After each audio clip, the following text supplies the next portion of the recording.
Hello guys, आज के इस वीडियो में हम बात करेंगे वाटरफॉल मॉडल के बारे में। तो वाटरफॉल मॉडल एक software development life cycle model है जिसके हेल्प से हम लोग प्रोजेक्ट्स या एप्लीकेशन डेवलप करते हैं।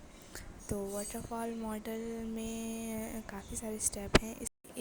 इसमें एक स्टेप का जो आउटपुट होगा वो दूसरे का इनपुट होगा। जैसे रिक्वायरमेंट एनालिसिस और स्पेसिफिकेशन का जो आउटपुट निकल के आएगा वो डिज़ाइनिंग के लिए इनपुट का वर्क करेगा। जो डिज़ाइनिंग का आउटपुट आएगा वो कोडिंग एंड यूनिट टेस्टिंग के लिए इनपुट का वर्क करेगा। एंड जस्ट लाइक दैट ये एक वाटरफॉल के जस्ट लाइक वाटरफॉल ऊपर से नीचे जाता है, इसी तरह ये मॉडल वर्क करता है। स्टेप बाई स्टेप प्रोसीजर है एंड ये एक स्टेप फिनिश होने के बाद ही आप अगले स्टेप पर आ पाओगे। आप कोई भी स्टेप स्किप नहीं कर सकते। तो the first step in this waterfall model is the feasibility study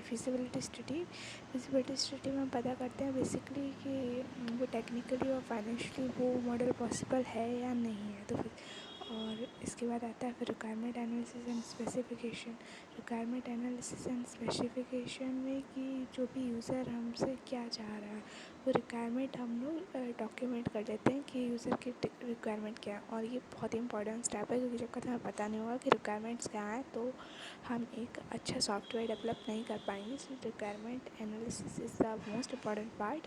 and इसके बाद आता है डिज़ाइन। जो भी हमने रिक्वायरमेंट गैदर की है उसके हिसाब से हम लोग उसको डिज़ाइन करना होगा कि वो कैसा दिखेगा। एंड इसके बाद जो भी हमने डिज़ाइन करा है वो आता है कोडिंग एंड यूनिट टेस्टिंग पे। कोडिंग एंड यूनिट टेस्टिंग में हम जो भी हमने डिज़ाइन करा है रिक्वायरमेंट है उसकी एक्चुअल कोडिंग इस स्टेप में होती है, कोडिंग एंड यूनिट टेस्टिंग में।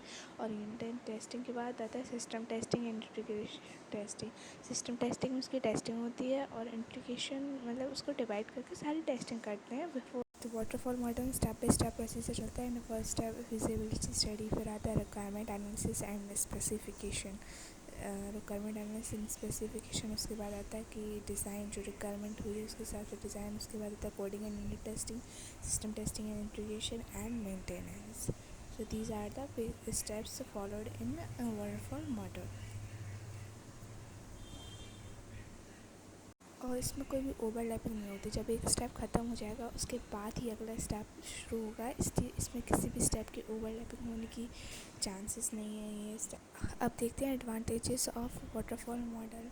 सो advantages of this model is very simple and easy to understand. जैसे कि आप देख पा रहे हैं कि मॉडल काफ़ी सिंपल है और बहुत ही आसानी से इसको समझा जा सकता है। बहुत ही सिंपल मॉडल है। SDLC का सबसे सिंपल मॉडल यही मॉडल है, waterfall model which is waterfall model.